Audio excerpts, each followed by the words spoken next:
Today, we have Anthony here, and Anthony is very good because he's non-motor trade. That's correct. Yeah, and you're learning things about the motor trade as you go. Every day. Every day, and it's a bit of an eye-opener, isn't it? Just a bit. It's a bit of an eye-opener. So what we have on our website is, which is on our preparation and support page, which tells you all about how well we prepare our cars if you buy a car from us, and then also the journey ahead. So you bought the car, what support is there from us after you bought the car, like courtesy cars, all these kind of things. So it's all on the page on the website under the preparation support page. And at the bottom, we've also got a section under there which is hints and tips when you're buying a used car. So it could be buying a car from us, or it could be just buying a car in the UK. So it's a hints and tips section, which we've put together to put on the website. I've been in the motor trade for 15 years and I've learned a lot along the way. So a lot of this is just my opinion on certain things. So if it's wrong, feel free to put it in the comments. I won't be offended, and we'll take it from there. So Anthony's going to run through all the questions. I hopefully have the answers, which is on the website, but we just thought we'll quickly whiz through some of these. So Yeah. are we ready to fire away? I'm ready if you are. I was born ready. I don't know if I'm ready for you though. Not a monster. But here's your first question. Right, let's go. If I purchase a used car, Yes. will it break down? Will it break down? Well, in the old days, or people now say, oh, they don't build cars like they used to. Yeah. So that's like, you would have heard that. Most people heard that. Yeah. I think there was less technology on cars in the old days. Yeah. So now there's control units, there's sensors, there's all sorts of different things which go wrong. Yes. You can buy a brand new car and it breaks down. You can buy a used car and it can break down. So it's, you're buying so many of these parts on the car which could fail at any point. It could break down. You hope that it doesn't break down, but we always say, if you get a good warranty policy from the dealer, that's the best thing to do. So then if it does break down, or if something does suddenly mechanically fail, the warranty policy will pay for that repair. It kind of covers your back. It covers your back. It's like going on holiday without holiday insurance, and you have a problem abroad. Aye. Speaking of warranty policies, Yes. are they all the same? No, definitely not. There's some warranty companies which we've actually got on here. They're not worth the paper they're written on. Right.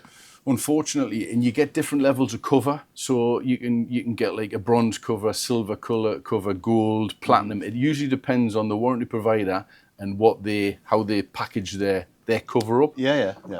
Obviously, the best cover is the best ones. So our level of cover at Redgate Lodge, we go for the best level of cover we can with Auto Protect, and that covers, They've changed the warranty over the years where it brings in turbos, which it didn't before. Things like the sat-nav head unit on the car, if there was something like that, it covers that. Right. And lots of wear and tear stuff as well it covers. All right, okay. So usually they don't cover things like wear and tear where you'd be like an MOT failure stuff, like a tyre or discs and pads. But when there's parts which are wear and tear, they'll cover them on most policies. But we've been with Auto Protect for 15 years and we're with them for a reason. Some people say warranties, they don't pay out, they're not usually when people have something negative to say about a warranty, it's because something wasn't covered.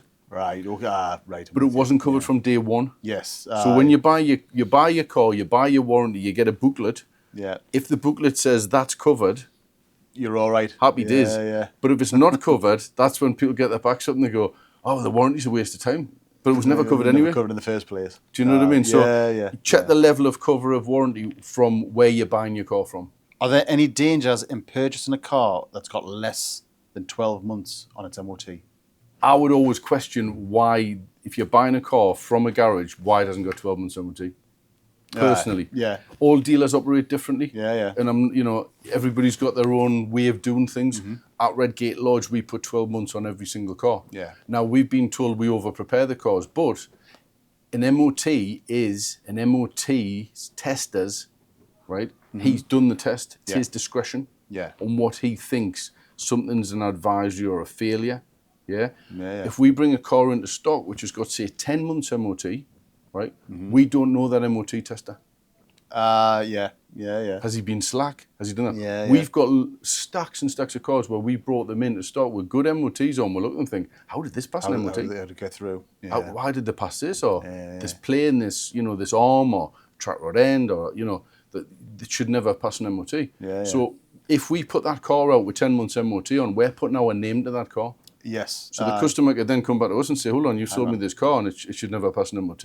Yeah. So we because we've got 2 MOT lanes and most of our techs are MOT testers, we put a fresh MOT with every car.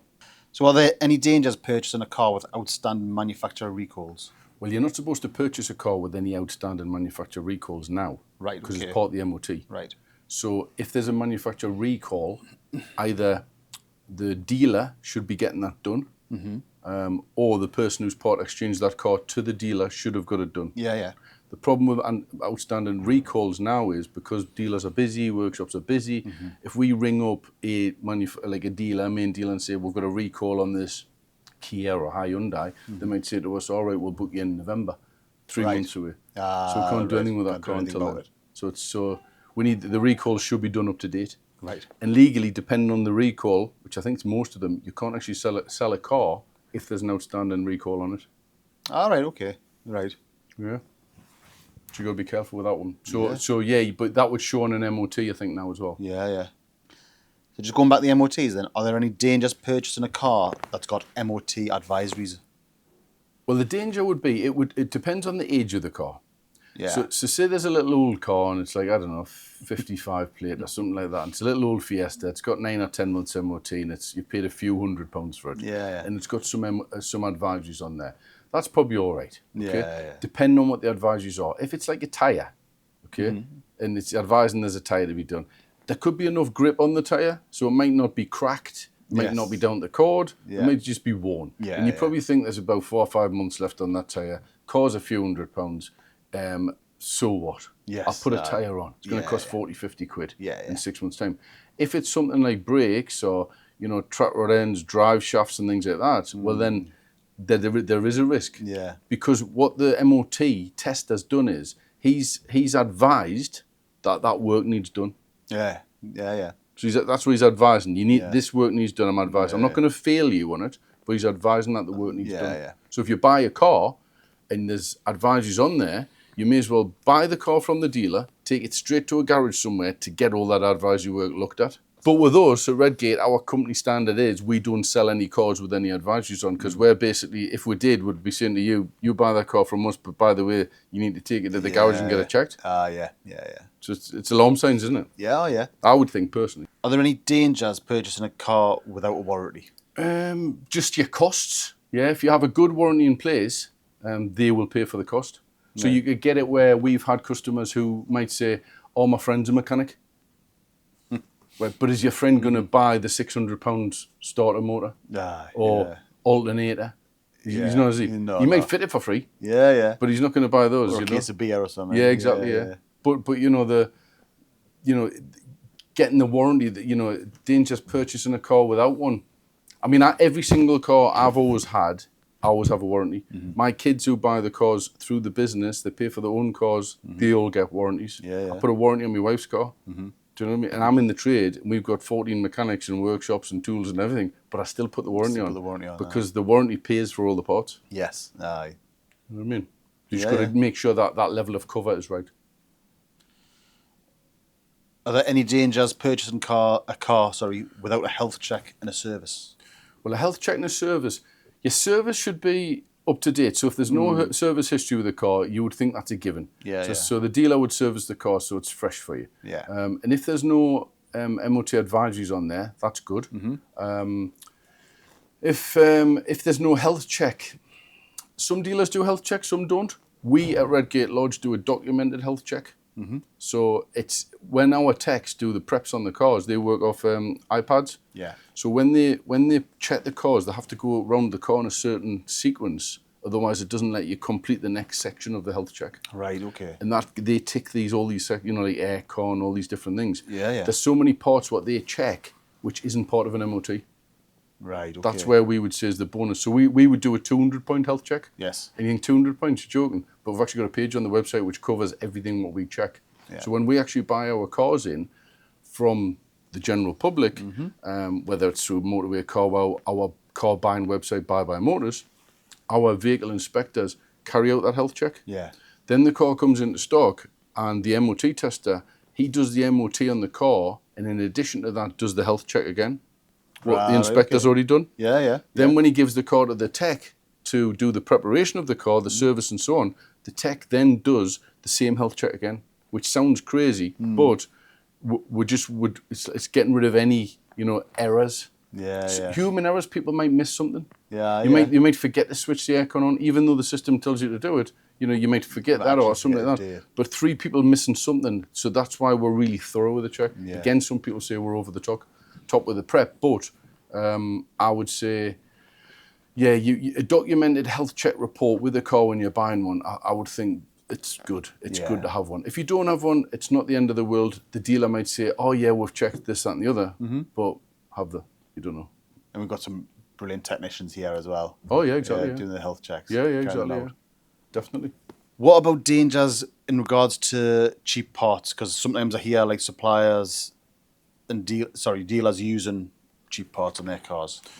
Cheap parts, good question. I mean, China is a good place for supplying cheap parts. Right. So what's the danger? So we could prep a car, Yeah. put 12 months MOT on it. We could use the cheapest parts we could find from our part supplier. Yeah. So like a track rod end, a wheel bearing, an arm, discs and pads, all those type of things. But there's certain things which, you'll get a parts warranty with that part from China for maybe 12 months. Yeah. But they're pretty much failing 12 months.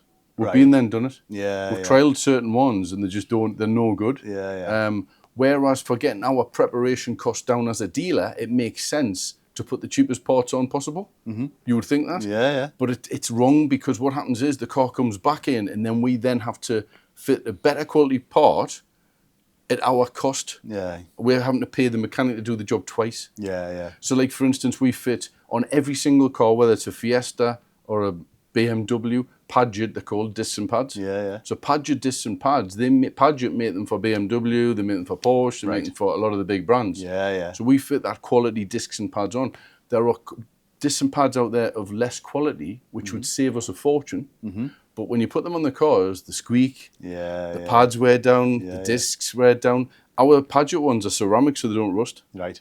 You know what I mean? So I mean, that's just disc and pads, but things like that. But when it comes to parts, we would always say it's original equipment quality. So we either buy the part from the manufacturer, or what the manufacturer would approve. Yeah. But there's so many parts out there. Like say you had your car into Fiat and they sold you some Fiat spark plugs. Mm-hmm. Well, they're made by NGK. They're not made by Fiat. Right. Fiat hasn't got a factory making spark plugs. Right. Okay. Windscreens tend to be Pilkington. Yeah. They're not. Manufacturers haven't got their own windscreen, department. Yeah. Oil, they haven't got their own oil refinery in the Middle East. No. It's the grade of oil what you put in the car. Right. So oil is important. Yeah. In certain parts like that, but again, certain dealers might choose the cheaper line to put the parts on, and some will go with a more expensive part or a more quality part. Yeah. Danger would be, I would say, 12 months' time, some of those parts could have failed. The longevity of those parts might not be as good. Buy cheap, buy twice kind of thing. I like that. You know heard that one Buy before? cheap, buy twice. Yeah. What about that, Andy? Took me by surprise as well. Yeah. Yeah. It's like one of your one-liners that you pop up with.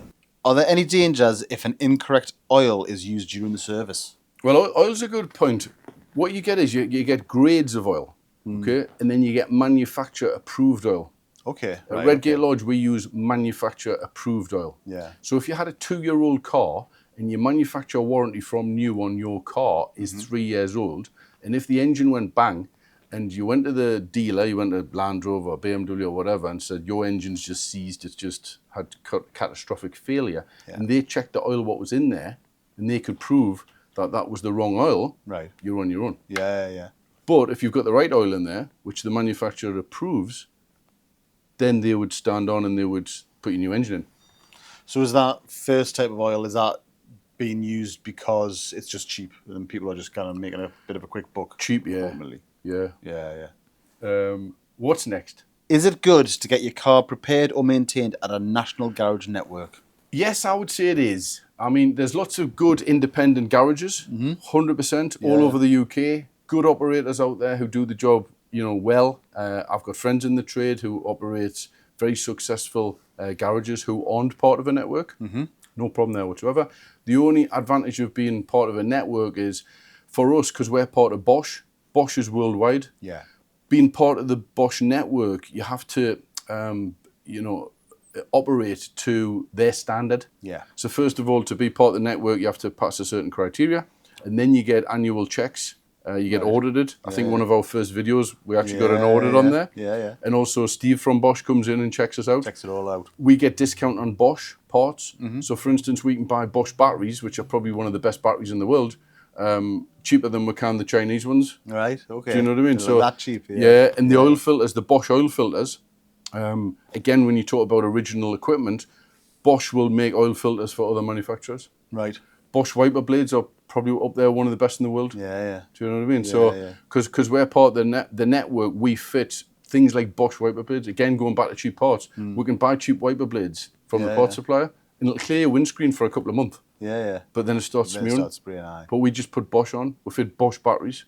People say we're prep over the top, but it's if you're buying a used car, we don't want the car coming back. Only time we want the car coming back is when the customer part exchanges it. Are one-owner company cars a good option? One-owner company cars can be a good option. It would be to find out who the company owner was. Right, okay. So if you had a company and one person drove the car, like you could have a company, I don't know, there could be an electrical company and they do like electrics, like electrical work, and they might have a sales guy and that's been his car for 3 years. It's probably fine. Yeah, Probably serviced. It's the same driver all that time, that's fine. You could have a company car where it's been like on a fleet. Right. Might have been a bit abused. Might not have been well maintained. It depends where the company comes from. Most of the car, all the car hire companies. Yeah, So yeah. you've got, Enterprise, the stacks them, all the ones you see at the airport. Yeah, yeah. They all just come into naturally the car hire companies sell them. Yeah, yeah. So you could go into a main dealer or big car supermarket and it'd say, it's a one-owner company car, but it was actually an ex-hire car and it's had 500 drivers in the last 2 years Yeah, yeah. who've ragged it round because they're the fastest cars on the road. Right, okay. Do you know what I mean? Yeah, yeah. So you just got to watch, who was the company. Yeah. I would say that would be my advice. Yeah, are some vehicles history checks better than others? Yeah, some on. I mean, you've got the likes of HPI, you've got Experian, there's various other ones in the market there. We check our cars through MotorCheck. So we find MotorCheck's really good. What MotorCheck does is it brings through accident damage as well. Right. Where some don't. So you might think, because I've done a check, everything's fine. We've had it before where a customer's brought their car in, said to us for part exchange, it's HPI clear. We run it through MotorCheck and it shows all the photographs of the car being in the accident. We print it out and show the customer and say, that's your car. And they obviously, they're either good actors or they generally get it right. They don't have a good clue. So there's some are better than others. Yeah. Are Auto Trader retail price labels important? I personally think they are. I think Auto Trader have like 14,000 dealers across the UK using their platform. Yeah. And their platform pulls in data on what's available in the market. Yeah. So if a dealer wasn't advertising their car on Auto Trader, which there's thousands of dealers who don't because of cost normally, or they might not like how Auto Trader works, or might not like the price flags. So the price flags, you've got low price, great price, good price, fair price, high price. They're your 5 ones. And we covered this on a video which we did when we featured Auto Trader with our reviews at the start. So that's on there. The price flags or the price markers, they don't include quite a lot of things. So it's just based on a few things. Right. So sometimes it isn't exactly comparing two cars. Yeah. So you've got to be mindful of that. But if you're going to buy, say, a Range Rover for say 50,000, and you have a look on, if it's not advertised on Auto Trader, you've just found on somebody's website. Maybe just go on Auto Trader, put the agent miles in. They'll all pop up. Yeah. And if they're all 40,000, well, you're probably paying 10 too much. Yeah. So, you know what I mean? So you just compare and contrast a little bit. Yeah, just compare that. I always think it's a good benchmark. But it's not everything, but it's a good benchmark. Right. So selling my car to a car buying website, is it an alternative to part exchanging? Well, yeah, you can sell to car buying websites or these sites who advertise. You can do. I mean, there's the main one which is on the TV adverts quite a lot, saying that if you sell the car to them, you'll get a better deal from the dealer when you go in without a part exchange. That is an absolute load of rubbish. Yeah. Us car dealers, we want part exchanges, Yeah, because yeah. if we can get a car coming into stock which is a nice part exchange, we'll sell it again and we can make a little thing called profit. Yeah. Might not be a massive profit, but there'll be profit. So why wouldn't we want that part exchange coming in? Yeah. So, it depends. Also, car buying websites. So you've got like some Motorway, We Buy Any Car, Car Wow, and so on, who are massive big companies. And some of them are quite new, but they have fees. You know what I mean? So We Buy Any Car is owned by a big group who owns Cinch and BCA. But so if they bought a car if you sold We Buy Any Car your car, the chances are it's going to go to British car auctions. Right. So you sell the car for £5,000. Yes. Right? If I buy that car, which is went through into the auction, my auction fees are going to be roughly what, £600-700? Yeah. Okay, so I'm £600 or £700. So I'm paying 5,700 for your car. Yeah. So if you came to me straight away, came to the dealer straight away, I'm paying you 5,700, so you're going to get £700 more. Yeah. Because we've got to take the fee into consideration. Same as like some Motorway. You can type in your reg into Motorway or CarWow and the various platforms out there, and they'll say, oh, we think you're going to get you that for your car. But those platforms, they need as many cars on as they can. That's the business model. That's the whole so they want to hook you in there. And you go, wow, I'm going to get that. But you're not really. No. You might, but chances are you're probably not. You're going to be a little bit less. Right. But if we buy a car from Motorway or CarWow or one of those platforms, we have to pay a fee. So Motorway fee could be, say, I can't remember how much it is. Say it's £400 or £500. So you sell your car to Motorway for 20,000. If I buy your car from Motorway, right, I've got to pay them a £500 fee. Right. Okay. Do you see what I mean? Yeah. So if you came direct to the dealer, you might have got more. You would have got more bang for your buck. So my recommendation would be, if you're looking to buy a new car, go to the dealer first and see what they're going to offer you for your car. And you might look at it and go, actually, I went on there and I know that's a bit pie in the sky and I know that figure's a bit pie in the sky, but the dealer's actually giving me a fair price here. Yeah. So that would be the first port of call, where the dealer could give you more because he hasn't got them fees to take into consideration. Is a paint protection ceramic coat worth it? It is worth it. It's good. It protects the paint. Some are better than others. We use Williams ceramic coat, which is F1.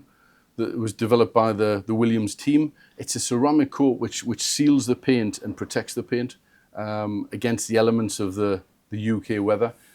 Some dealers might, provide a ceramic coat which isn't actually a ceramic coat. It's more of a posh polish. Ah, right, okay. And sometimes you might get a pack where if you buy it, you get this pack in a zippy bag with your own little sponge to take home. 99% of the time that just goes on your garage shelf and you never use it again. You probably end up giving it to somebody for Christmas. Yeah. So if you've got an option with putting the product on the car or having the product on the car and your little goodie bag to take away, you're probably not going to use your goodie bag unless you might see the benefit out of it. Yeah. But check and see which one it is. We use Williams and we find Williams is really good. Is there a catch with 0% finance deals? Is there a catch? Personally, I don't think 0% finance actually exists. If you go to a bank, go to Wallsend or Whitley Bay or Newcastle and go into a bank and say, I want to borrow £15,000 or £20,000 interest-free, see if they're going to lend you the money. They're not going to lend you the money. And then go online, go and all compare the market. Do you find a bank worldwide who will lend you money, £15,000 or £20,000 or whatever it is, interest-free? You'd be doing very well. Yeah. So I don't think it actually exists. Yeah. What happens is the motor trade is called a front-loaded deal. So what happens is the amount of interest you would pay across the term of, say, 4 years tends to get added onto the screen price of the car. Right, okay. So a dealer might do a 0% finance weekend special offer, right? And on the Friday night, we'll raise all the prices, the screen prices of the cars, because we've got TV, radio, press. We're going to get many people through the door because everybody's going to come in thinking they're getting the car on 0% finance. Yeah. But the screen prices actually went up. I'm not saying that happens in the UK. No. It may just happen in other countries. But it's like too good to be true. It's a bit too good to be true. The only danger, if you had the car on a 0% hypothetical 0% finance deal, and you had it for 4 years, right? You're all right.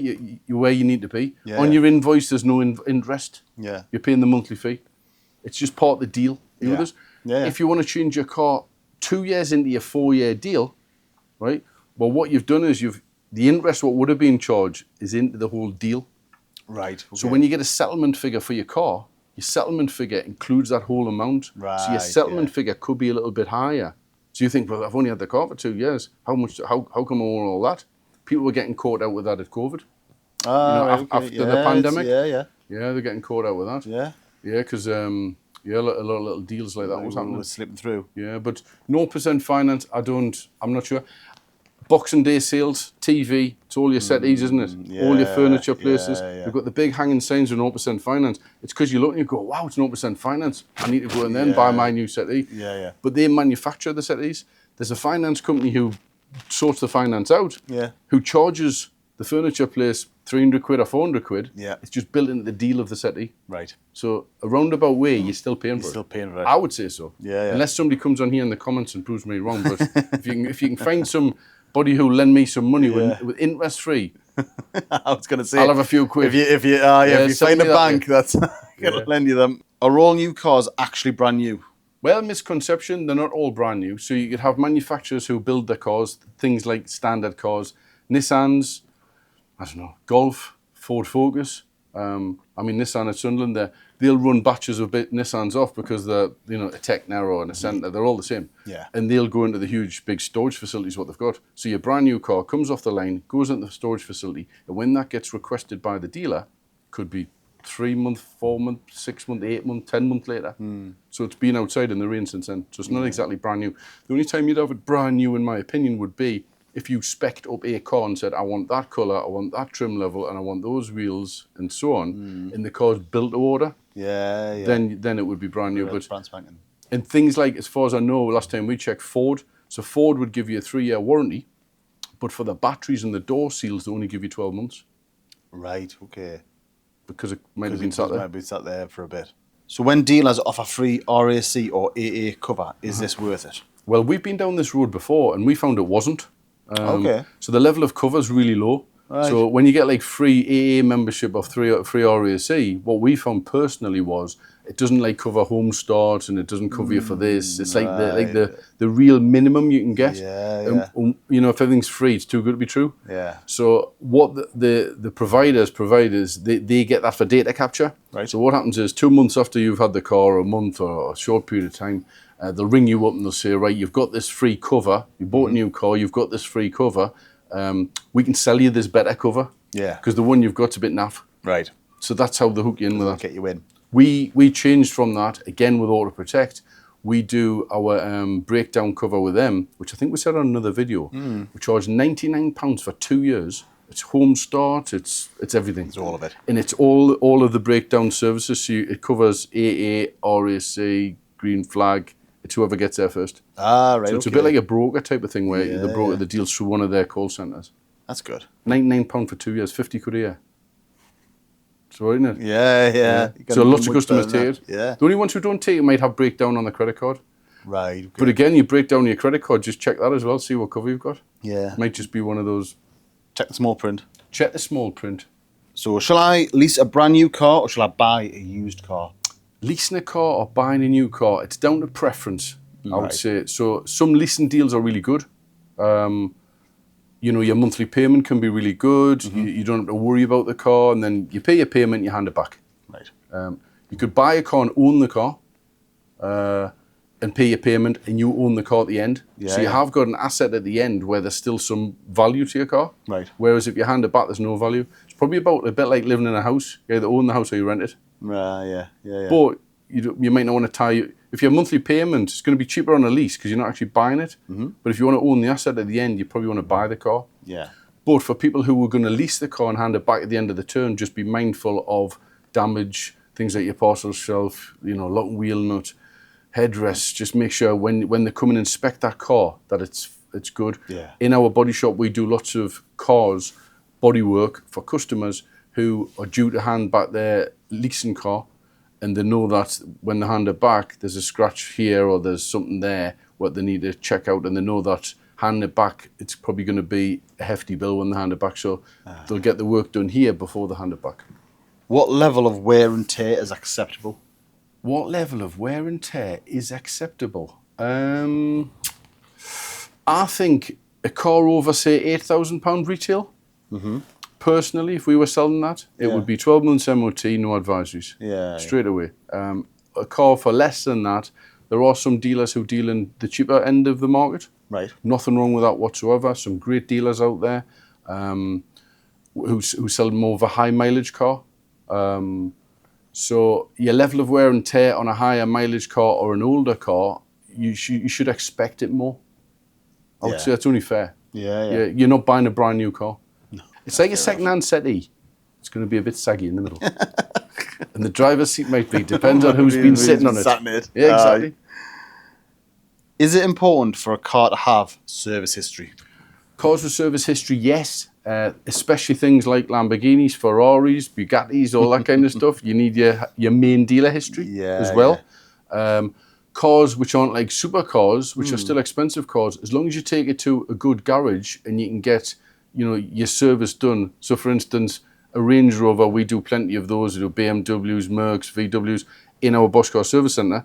We can update the online service records, the manufacturer's records, and we're using their equipment, their parts.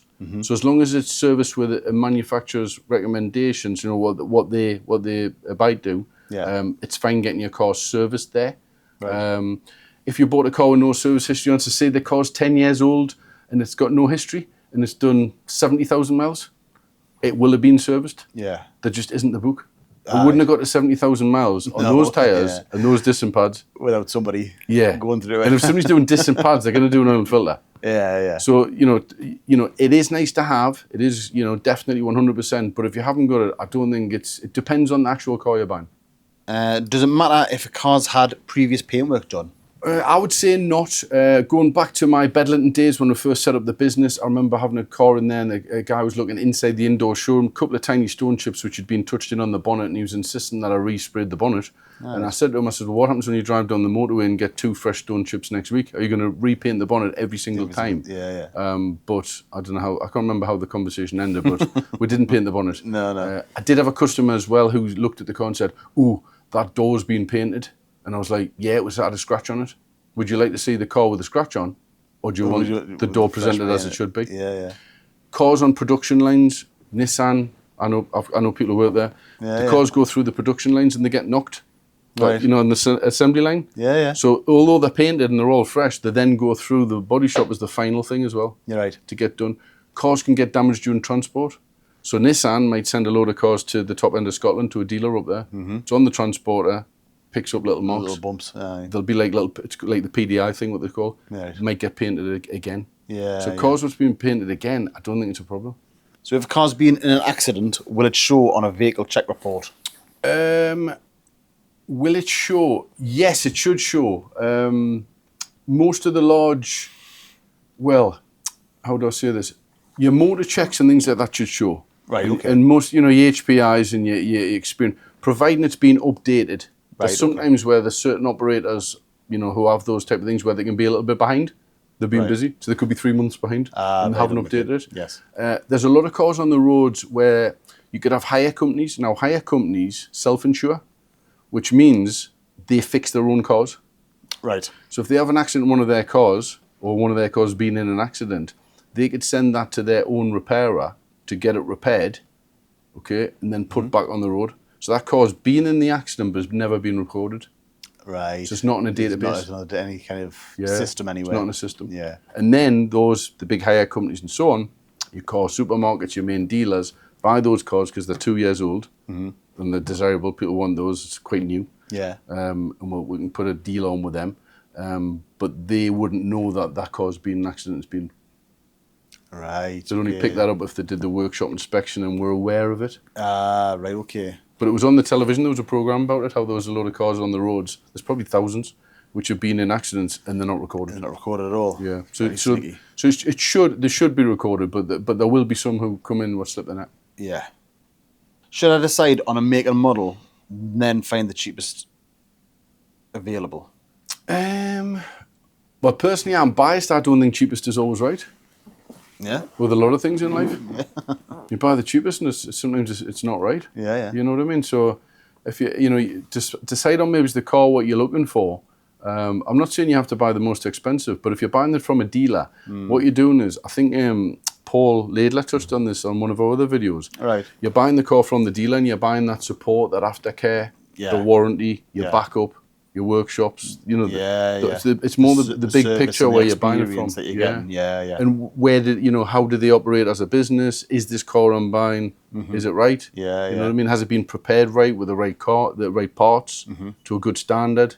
Bodywork and everything like that, you know what I mean? So it's the whole thing. So you can buy cheap and then just expect it maybe not to be that standard. Or if a dealer's, invested in their preparation, the chances are the car's going to be better. I would say. Yeah. Is there a catch with £500 off every car weekend specials? There's not really a catch. It's like a marketing ploy, isn't it? Yeah. So if you do a weekend special, so you do TV, radio, we'll knock £500 off this weekend. Yeah. So close the business on Friday night, you add £500 every car. Yeah, right. Yeah. And if you get £500 more for your part exchange, on Friday you're getting £5,000 for your part exchange. If you go in at the weekend with the £500 more, they're going to give you £4,500, but you're lucky because this weekend you get £500 more for your part exchange. It's just the same. So it's just a marketing way to get you in there. So there's not really a catch. They're still getting that £500 off. It's just it's just how they do it. It's how it all gets done. It's all exciting. And last question, are service intervals important when buying a used car, Scott? I would say yes. So check your service interval that it's up to date. So if a dealer chooses not to service the car, we service every car regardless. So if a car's due a service or not, we still service it. Still goes through. So if a car might not be due a service for say 9 or 10,000 miles, this is where people's friends in the trade say to me, you over prep your cars, you're mental. When we prep our cars, we drop the oil, we put all of the oil in that we're happy with, what goes on our invoice, and we re-MOT the car, we put our name to it. There are dealers out there, and if it's not due a service, it makes sense. Why would you bother servicing it? To be fair. It's like having a pint of beer, drinking half, right, and you've still got a half a pint and throwing that away. Why would you throw it away? You wouldn't. You wouldn't. You drink the whole thing. So you may as well run that car until it doesn't need a service. Right. But the way we operate as a business, we just service everything fresh with a fresh MOT. The only advantage or disadvantage would be you could buy a car with a fresh 12 months MOT, which isn't due a service for say 4,000 or 5,000 miles. 6 months through the year, ping, service light comes on, your car's due a service. You then think, oh well, I just bought it 4 or 5 months ago, needs a service.